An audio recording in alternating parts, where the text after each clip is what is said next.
The courtroom was silent, its marble walls holding centuries of echoes. Every eye turned toward the two figures who stood opposite one another, Judge Neil Gorsuch, the embodiment of constitutional tradition, and Congresswoman Jasmine Crockett, the voice of a generation demanding progress. The debate's theme had already electrified the nation. The Constitution, sacred text or living document. No introductions were needed. The tension itself was the announcement. Judge Gorsuch adjusted his glasses, calm and deliberate. "Congresswoman," he began, "we are gathered here not to reinterpret the Constitution, but to reaffirm it. The founders, in their wisdom, gave us a framework, not to be reshaped at will, but to be protected from the volatility of politics." Crockett folded her hands in front of her, her voice steady but sharp. "With respect, Judge, a framework that never adapts becomes a cage. The same Constitution you call sacred once counted my ancestors as 3/5 of a person. Are you saying that was wisdom too?" A low murmur rippled through the audience. Cameras clicked. Gorsuch did not flinch. "You mistake preservation for blindness, Congresswoman. The founders gave us an amendment process for a reason. They expected progress, but through order, not passion. And yet," she countered, "when that order becomes a wall, what then? The amendment process you mention moves slower than justice itself. People don't live in constitutional theory, Judge. They live in consequences." For a moment, Gorsuch seemed to study her, as if measuring her conviction against centuries of precedent. "If we treat the Constitution as a living document," he said, "we risk giving judges the power to shape law based on feeling, not principle. That's not justice, that's chaos in a robe." Crockett took a slow step forward. "Then maybe chaos is the beginning of correction. Every civil right this nation has granted came from people who refused to wait for permission. Justice was born from discomfort, not comfort." The room tensed. Even the bailiff's hand trembled slightly on his baton. "Congresswoman," Gorsuch said carefully, "emotion cannot be the compass for law. The Constitution must be interpreted by its words, not our wishes." And yet those words were written in a world without women's rights, without civil rights, without equality as we know it, she replied. "You read them as if they're divine scripture. But tell me, Judge, do you think the men who wrote those words were divine?" He paused. A long, heavy silence hung between them. "No," he said finally. "But I think they aspired to something eternal." "Then eternity," she said softly, "should have room for evolution." A murmur of approval rose from one corner of the gallery. Reporters scribbled faster. Gorsuch's tone hardened just slightly. "Evolution, Congresswoman, cannot come at the cost of stability. The moment judges start rewriting the law to match the morality of the moment, they cease being interpreters and become rulers. And we fought a revolution to prevent that." Crockett's eyes flashed. "And what good is stability if it stabilizes injustice? The revolution you speak of was fought by people who believed that tyranny could be legal. Law itself isn't sacred, humanity is." Her words struck like thunder. Even Gorsuch's stoic demeanor faltered. He stepped back slightly, his hands clasped behind him. "You make a passionate case, Congresswoman, but passion has often been the enemy of reason. You speak of evolution, yet evolution must have a foundation. If we abandon textual meaning, the law becomes an instrument of whoever holds the pen. And if we cling too tightly to the text," she shot back, "we'll become prisoners of ink." The audience gasped. He tilted his head, almost smiling. "You're a poet now, not a legislator. Poetry built revolutions long before courts did," she said. "You can quote the founders all you want, Judge. I'm quoting the future." The words lingered in the air, heavy, dangerous, magnetic. He folded his arms. "The future will still need rules, Congresswoman. And those rules will still need heart," she replied. There it was, the perfect fracture line between philosophy and humanity. The audience felt it, a tension that could split marble. Gorsuch looked out toward the packed room. "You speak of heart," he said.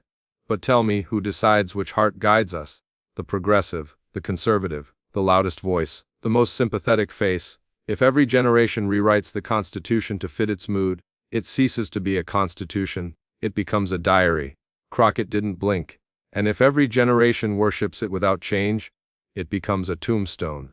The crowd erupted again. Gasps scattered applause, whispered arguments. The judge's gavel slammed once, sharp as lightning. "Order," he said, though his voice betrayed a note of admiration. "You speak boldly, Congresswoman Crockett. But tell me this, when the document you defend changes with every emotion, What happens to rights you disagree with? Do they vanish when you stop feeling them? Crockett leaned forward, her voice low but cutting. Rights don't vanish because people feel differently. They vanish because people stop fighting for them. The Constitution isn't alive because of ink, Judge. It's alive because of the people who keep breathing meaning into it. Gorsuch nodded slightly, as if conceding the eloquence if not the idea. A beautiful sentiment, he said. But sentiment cannot protect liberty. Neither can apathy, she replied. He drew in a slow breath, almost wary. Perhaps we both agree on one thing then. The Constitution must endure. It will, she said, but only if it learns to grow. The courtroom was utterly still. Crockett's eyes held his. The question, Judge, isn't whether the Constitution lives. The question is, are you willing to let it? Gorsuch's lips tightened. For the first time, his silence spoke louder than his arguments. And as the clock ticked toward recess, the nation watching through television screens and live streams could feel it. This was not merely a debate between law and reform. It was a battle between two visions of America itself.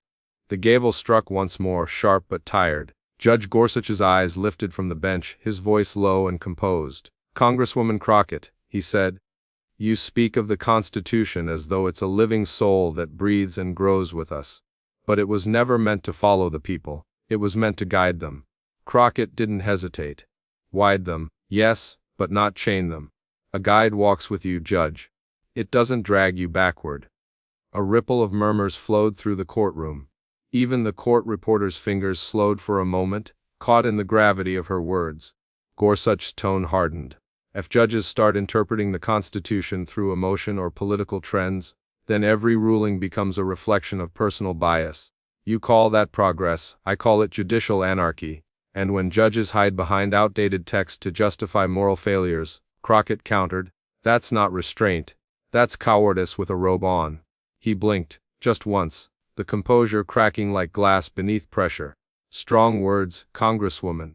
Dangerous ones. Truth always sounds dangerous to those it threatens, she said quietly. He looked at her then, truly looked, seeing not a politician seeking fame, but a woman who had carried the weight of generations denied the luxury of silence. You claim the Constitution must grow, he said, but who decides how? You, Congress. The public mood. The very reason we have judges is to prevent democracy from devouring itself, and the very reason we have representatives, she replied, is to make sure power doesn't become untouchable. The Constitution was written by revolutionaries, Judge, not gods. If they were standing here today, they'd tell you the same thing I'm telling you now. A document meant to protect liberty should never be used to deny it. Her voice filled the chamber, echoing against the marble columns. The journalists in the gallery leaned forward, sensing the shift. Crockett wasn't just debating anymore. She was invoking the heartbeat of history. Gorsuch rested his hands on the bench. You think change is the measure of progress. I think endurance is. The Constitution survived war, division, and corruption precisely because it doesn't bend to every storm. But sometimes, she said, survival isn't strength, it's stubbornness. A hush fell over the room. Her words were sharp, almost tender in their conviction. You defend the text, Judge, she continued, but what about the intent? The founders didn't want obedience. They wanted accountability. The Constitution wasn't built to be worshipped. It was built to be worked on. Worked on, he repeated, almost to himself. You say that like it's a draft waiting for edits. Isn't that what America is? She asked softly. A draft we're still rewriting. His jaw tightened. I see the danger in that line of thinking. If every generation rewrites the rules, nothing remains sacred. Tradition gives us continuity. It tells us who we are. And adaptation, she replied, tells us who we're becoming. That line struck him. For a fleeting second, his eyes flickered respect, perhaps even admiration. But the judge in him fought to reclaim control. Congresswoman Crockett, if the Constitution evolves too freely, it risks losing coherence. Every right becomes negotiable. And if it never evolves, she said, every right becomes outdated. You call it coherence. I call it complacency. The exchange had reached a rhythm. Question and challenge, philosophy and fire. He leaned forward slightly, voice lowered. Tell me, then, if the Constitution lives, what gives it life? The court, the people, or the politicians who twist it for their convenience? She stepped closer to the bench. The people, Judge. Always the people. Because the Constitution was written for them, not the other way around. Without their belief in it, it's just parchment and ink. He nodded once, slowly. And belief, as history shows, is fickle. So is power, she said. But that doesn't stop you from holding it. That landed harder than she intended. The audience drew in a collective breath. For a moment, neither spoke. Then Gorsuch exhaled.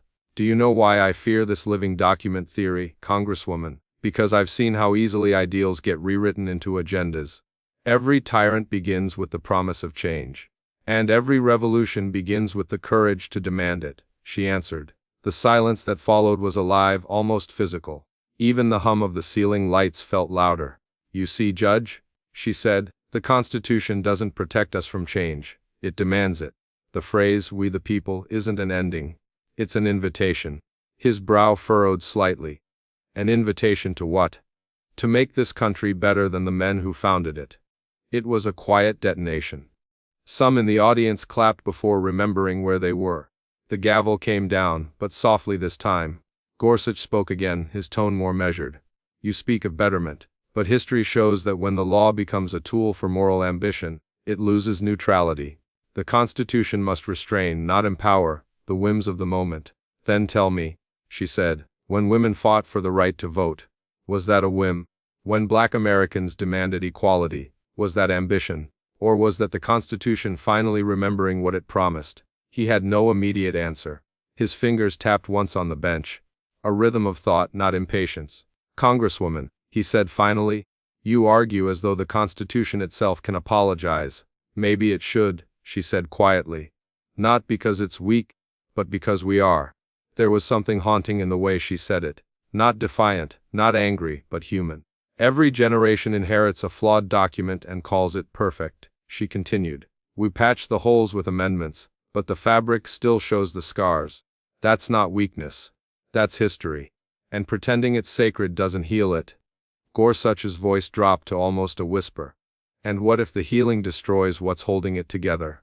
Then maybe it was never whole to begin with. A single camera flash captured the exact moment both faces softened. Hers in empathy, his in realization. The court fell completely silent. For a long time neither spoke, and when the recess bell finally rang, it sounded less like an interruption and more like mercy. A moment to breathe before they continued the impossible work of defining what justice should mean. As the judge rose, Crockett's voice cut gently through the air. You said earlier that the Constitution must endure. I agree. But endurance isn't just survival, Judge. It's transformation. He stopped, turned to face her. And what if transformation costs us identity? She smiled faintly. Then maybe that identity wasn't worth keeping. The courtroom lights dimmed slightly as cameras turned off. Neither of them moved for a moment. Two figures suspended between reverence and rebellion, between law and life. The debate was far from over. It had only just begun. The room was quieter after recess, but the energy was sharper. Every return to the bench felt heavier, as though the weight of the words already spoken had carved permanent grooves into the air. Judge Neil Gorsuch sat straighter this time, a man ready to defend his creed not with emotion, but precision. Across from him, Jasmine Crockett leaned forward with that calm defiance, the stillness before a storm that everyone could feel coming. He began without ceremony. Congresswoman Crockett, I have listened to your vision of a living constitution, one that grows and bends with the times. But law cannot survive by emotion or elasticity. Its authority lies in its stability. I believe in originalism because I trust the text, not myself. Crockett's eyes narrowed slightly. Originalism, she repeated. That's a word used like a badge of honor. But sometimes it sounds like an excuse for inaction. Tell me, Judge, do you really think the founders wrote a map we're not allowed to redraw, no matter where the country moves? They wrote principles, not predictions. He said firmly. They gave us boundaries. The moment a judge steps beyond those boundaries, he stops interpreting and starts inventing. An invention in the courtroom is tyranny by robe. She folded her arms. And what about tyranny by tradition? The line hit harder than he expected. Tradition isn't tyranny, he said evenly. It's memory. It's what keeps chaos from rewriting itself as justice. Justice, she said, voice sharpening. One justice means different things to different people. Maybe it's time to rewrite it. Because the only thing worse than chaos, Judge, is silence dressed as order. The reporters scribbled furiously. The tension now was philosophical warfare. Clean, measured, but lethal. You believe the Constitution breathes, Gorsuch said, but breathing things can also die. A living Constitution can be smothered by interpretation until it means everything and nothing. And a dead one, she replied, can't save anyone. He almost smiled, a small, involuntary acknowledgement of the precision of her reply. You make it sound poetic, Congresswoman, he said, but I deal in law, not poetry. Then maybe that's the problem, she answered. The audience murmured again. The sound filled the space between them like pressure building before thunder. He adjusted his robe slightly, his tone calm but cutting.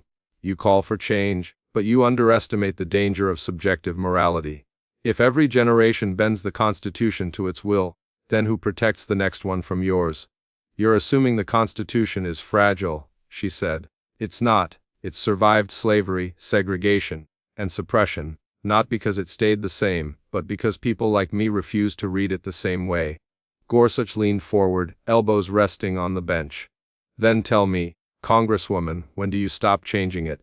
When does progress become distortion? When everyone is finally included in the promise it makes, she said. Not before. Her voice carried through the courtroom with unshakable calm, but her eyes burned, not with anger, but with purpose. I'm not asking to distort the Constitution, Judge, she continued. I'm asking to fulfill it. The silence that followed was heavy, reverent even. Gorsuch finally broke it. And yet fulfillment without restraint becomes ambition. I've seen judges use empathy to justify overreach. The law must stand taller than our feelings. And I've seen judges use restraint to excuse cruelty, she said. Neutrality doesn't exist when the system itself isn't neutral. His jaw set. You accuse the law of bias. I accuse people of pretending it doesn't have one. He stared at her for a long time, then spoke more quietly, the force fading into reflection. You speak from experience, I imagine. Every day, she said. When a policy written by men 2 centuries ago still decides who gets justice and who doesn't, yes, I speak from experience. The audience was motionless now. Even the hum of cameras seemed distant. You think the Constitution was written to protect one kind of person, she said. I think it was written to remind all of us we can be better ones. He sat back, weighing her words. Then, softly, and if we rewrite too much? What anchors us? The same thing that's always anchored us, she replied. Conscience. He almost laughed, not mockingly but in disbelief. Conscience changes, Congresswoman. It shifts with politics, with generations. That's why we need law, something fixed, impartial, unbending. Impartial, she asked. The Constitution was written by men who own people, Judge. It wasn't impartial when it started. It became moral only because people refused to treat it as finished. That pierced deeper than either had expected. Gorsuch didn't speak right away. His eyes dropped to the papers before him, blank pages filled with precedent and silence. You're right about one thing, he said finally. It wasn't perfect, but it gave us tools, courts, amendments, procedures, to correct its imperfections. The founders gave us a structure, not a promise. Then it's our job, she said, to make the structure worthy of the promise. Her tone softened now, less combative, more human. You think I disrespect the Constitution, she continued. But it's the opposite. I love it enough to want it to grow. The danger isn't in change. It's in thinking we're done. He looked up.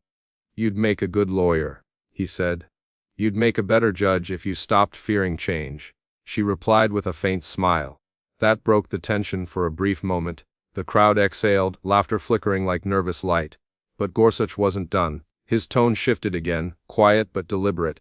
Tell me, Congresswoman, if tomorrow a future generation decides the rights you fought for are inconvenient, and they rewrite the Constitution to erase them, would you still call it a living document? Crockett didn't answer immediately. Her silence was thoughtful, not defeated. That's not the Constitution's failure, she said finally. That's humanity's. But at least in a living document, humanity still has a chance to correct itself. A frozen one never will. Her reply hung in the air like scripture rewritten. You believe the Constitution belongs to the living, he said. It has to, she replied, because the dead already had their turn. For a moment, the judge said nothing. His expression softened, less adversarial, more contemplative. You know, he said slowly, when I first took this bench, I thought being a judge meant protecting the past from the future. But listening to you, yes, she pressed. I realize the future doesn't ask for protection. It asks for permission. Then give it, she said. He smiled faintly, the first genuine crack in his stoicism. You think it's that simple? No, she said. But it's necessary. A quiet applause began at the back of the room, hesitant but growing. Gorsuch didn't stop it. For once, the noise didn't feel like disruption, it felt like truth. He turned slightly, addressing the crowd instead of her. Maybe the question isn't whether the Constitution is living or sacred, he said. Maybe it's whether we still deserve it. Crockett nodded slowly. And maybe the answer, she said, depends on whether we're still willing to change. The room stood still again. Two philosophies, two eras, breathing in the same air, neither victorious, both transformed. And as the gavel came down to close the session for the day, everyone knew the debate wasn't ending here. It was only moving. Into the public, into the conscience, into the living heartbeat of the Constitution itself. The final session opened with an almost sacred quiet. The audience knew this wasn't just another legal sparring. It felt like history unfolding in real time. The marble floor reflected the light from above like a mirror, as if the very walls were bearing witness. Judge Neil Gorsuch entered first, his face composed but wary, the way a man looks when he has wrestled all night with questions that refuse to sleep. Jasmine Crockett followed soon after, her stride confident yet grounded, as though she carried not defiance but duty. No introductions this time, no formalities, just truth waiting to be spoken. Gorsuch began softly. Congresswoman Crockett, you said yesterday that the Constitution must live, that it must breathe through us. I've been thinking about that. He paused, folding his hands. All my life, I've believed the law is sacred because it is fixed. But perhaps, sacred things aren't meant to be untouched. Perhaps they endure because they adapt. Crockett's eyes softened slightly. She didn't interrupt. Still, he continued, there's a danger in change without compass. A living constitution, if untethered, could turn into whatever those in power wish it to be. And then, he stopped himself, his words trailing into silence. And then the people lose faith. She nodded slowly. And if we refuse to change, Judge, the people lose hope.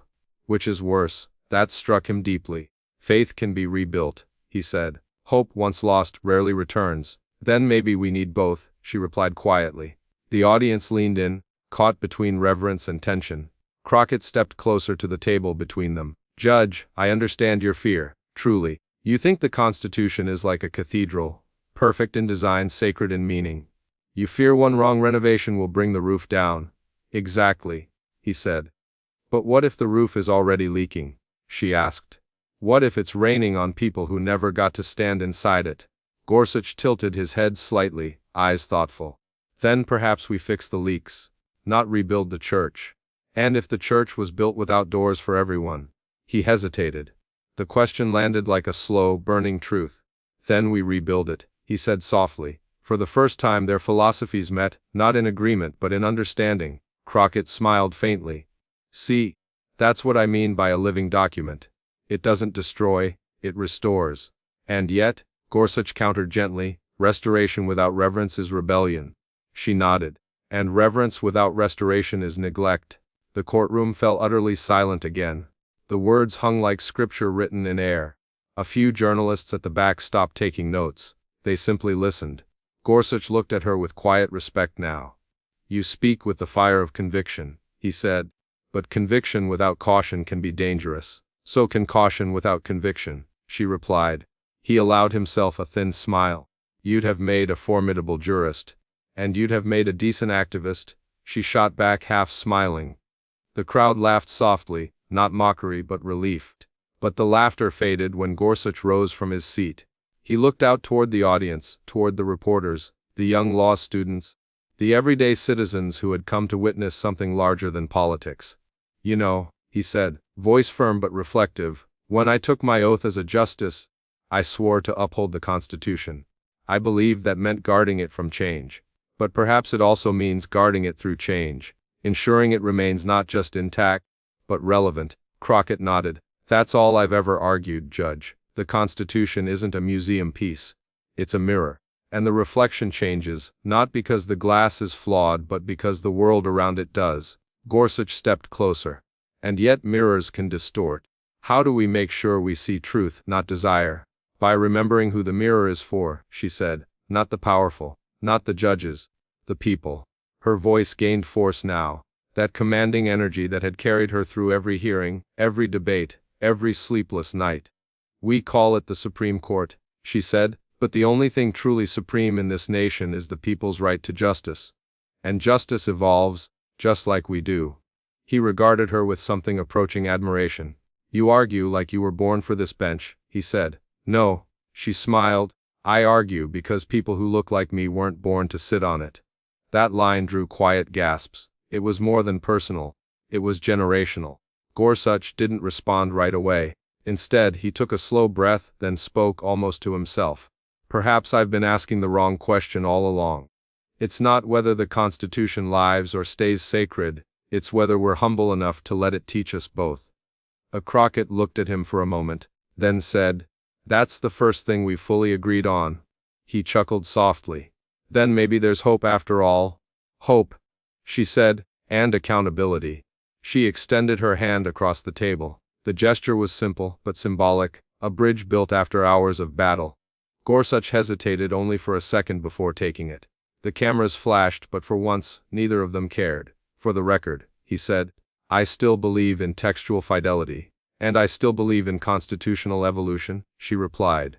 Then let's both believe, he said quietly. That one without the other leaves justice incomplete. Her eyes met his. Deal. The applause began again, louder this time, spontaneous, genuine. Some people stood, others wiped quiet tears. It wasn't victory for either side. It was recognition that the argument itself was what kept the Constitution alive. As the gavel came down for the last time, Gorsuch's final words echoed across the hall. The Constitution isn't a question of life or death. It's a question of faith. Faith that every generation will rise to interpret it not for themselves, but for those yet to come. And Jasmine Crockett's voice answered, steady, unshaken. Then let's make sure the next generation inherits more than a document. Let's make sure they inherit its promise. The courtroom emptied slowly, but the energy remained, like the hum of something eternal still vibrating in the air. Outside, the cameras captured their exit. Two figures, ideologically divided yet bound by the same duty. For once, America wasn't watching a clash. It was watching a conversation. One that, in its honesty, had done what the founders always hoped the Constitution would do: make people think, question, and care. And as the headlines spread across the nation that evening, one message resonated louder than all the commentary and analysis.